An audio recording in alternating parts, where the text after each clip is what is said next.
All right, good afternoon. Thank you for the invitation. So before we get into this beautiful and complex surgery and this bite-by-bite approach, I was asked to talk about some pearls in operating on the morbidly obese patient. So my goal in the next few minutes is to discuss some practical and technical challenges in this list here and try to help alleviate some frustrations and maximize outcomes for our patients. I have no disclosures. So to start, let's talk about anesthesia in the morbidly obese.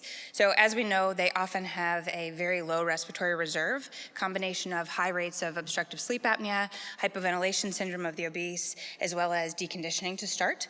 So I think it's imperative that we discuss and have a direct line of communication with our anesthesia team to set them up for success as well. For high-risk patients, those being more comorbid patients, higher BMI, specifically in relation to intubation, high risk actually equates to a larger neck circumference, known history of obstructive sleep apnea, as well as a higher Mallampati score. But getting these patients into the anesthesia team's hands ahead of time can help them to set up for success. Having the appropriate staffing, the appropriate equipment like glide scopes or other alternative intubation techniques, as well as proper positioning. You can see here the head elevated laryngoscopic position, often done incorrectly in the operating room. Ideally, that do we have a marker yet? Right here.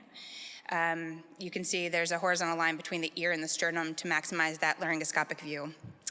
Then let's talk about IV access, a simple thing, but we've all been delayed 30 minutes or more because we can't have anesthesia with no IV, right? So if we know a patient is a difficult stick, preemptively either having them come to get a PICC before the surgery or have ultrasound guidance, if that's not standard at your hospital, can prevent that frustration. And then there's multimodal pain management. I could talk about this for the entire afternoon. I'll leave that to our ERAS discussion later, but I think it's important to consider if you're not already doing it in order to minimize the sedating effects of narcotics. A quick thought about equipment. So for those of us who do this every day, we take it for granted until something goes wrong, right? Then you realize having your ducks in a row really is critical for you to be successful and take good care of patients. So making sure, for example, you have a full CO2 tank if you're not connected to a source on the wall. Losing visualization as you're creating anastomosis makes no one happy. Having the appropriate bed, not just in the hospital, but in your operating room, to make sure that you can handle positioning safely with your size patients, and having side extenders for your higher BMI patients to keep them comfortably and safely on the bed. There's the discussion of split legs versus stirrups. I believe split legs is a little safer and it reduces the coagulopathic effect of the flexion of the knee with the popliteal vein. So that's my preferred method. Trocar selection, this is very individual, depends on how you enter as well as what's available at your hospital, but I think it's important to make sure you have long trocars available. The 100 millimeter trocars work sometimes, but 150 millimeters often can be ideal. If you see up on the picture on the right, through a thicker abdominal wall, the shorter trocars often require a perpendicular access. With that, you have increased tension and torsion effects. Not only does this relate to operative fatigue for the surgeon, but it also has more collateral subcutaneous tissue damage, increased bruising, increased pain, potentially increased infection as well.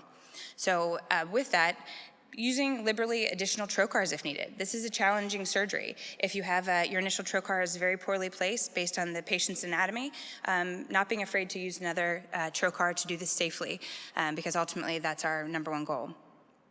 And finally, having long instruments in both your energy sources, your graspers, as well as staplers if needed. And do we need a robot in the room?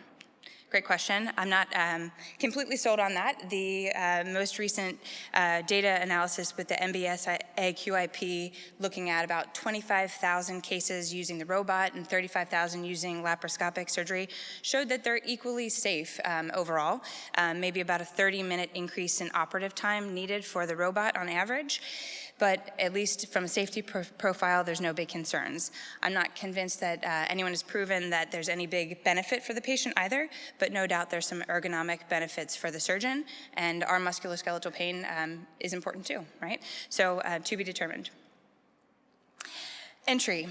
The most recent Cochrane review, January of this year, looked at 57 randomized controlled trials, almost 10,000 patients, and yet again came up with the same conclusion. There is not one specific entry that is the safest or most preferred.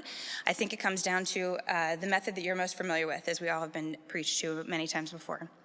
As far as location of entry, I think being aware of the anatomical considerations. If you're a periumbilical entry person, you're at the aortic bifurcation and iliacs, watching for vascular injury. If you're a Palmer's point, left upper quadrant, subcostal, midclavicular line entry, looking for more solid organ injury, like the spleen and the liver. And if you are a various entry patient, surgeon, making sure that you are aware, of course, you're going to have opening pressures that are higher than expected, sometimes even in the double digits. But even though our patients live in that somewhere along the intra-abdominal hypertension pathway, it still does matter what we use for our insufflation pressures. On this graph, you can see at an intra-abdominal pressure of 15 millimeters of mercury, our compensatory mechanisms to overcome that decrease in preload and maintain blood pressure and cardiac output do drop. So the lowest pressure that you're able to visualize is probably the best, but knowing that you can incrementally go up as long as you're communicating with your anesthesia team and they're able to successfully ventilate and maintain a blood pressure and perfusion for your patient, but that communication is key. Two anatomical considerations. First is hepatomegaly. If only the liver looked like it does in the flip books we use in clinic, but unfortunately that's not the case normally. A couple things you can do. Obviously, initially you can have a preemptive strike. Use a liver shrink diet, which normally equates to a very low calorie diet, about 800 kilocalories per day. Studies have shown this can reduce the liver volume from 5% to about 20%. 80% of that reduction is normally done in the first 2 weeks. So most people use about a 2-week liver shrink diet if they are choosing to use one. Unfortunately, although that volume is shown to decrease, clinical correlation with decreased OR time, decreased bleeding, or other complications does not necessarily correlate with that. Although anecdotally and personally, I think it does make the liver much more pliable and easier to maneuver out of the way. So when you get into the operating room, and in spite of that liver shrink diet, you still have an enormous liver and difficulty with visualization, what are some other options? First, additional liver retraction. I start personally with a subxiphoid Nathanson. My next move is a right lateral flexible, like a snake retractor, as a second retractor if needed. Other techniques are increasing your steep reverse Trendelenburg or increasing your intra-abdominal pressure. But like I mentioned before, this can definitely be, stealing from Peter to give to Paul, and you may not have a patient that can tolerate those techniques as well. So communication with your anesthesia team is key. If you are not able to see even with that, options are to abort the case, put the patient on an aggressive medical weight management program with a goal of a certain BMI or weight loss reduction, come back to fight another day, or converting to a sleeve potentially, although if the visualization is the issue, you would not be able to do a proper fundal dissection and probably a suboptimal sleeve. And of course, there's always the insurance concerns with going back for a staged procedure, if that will be covered or not.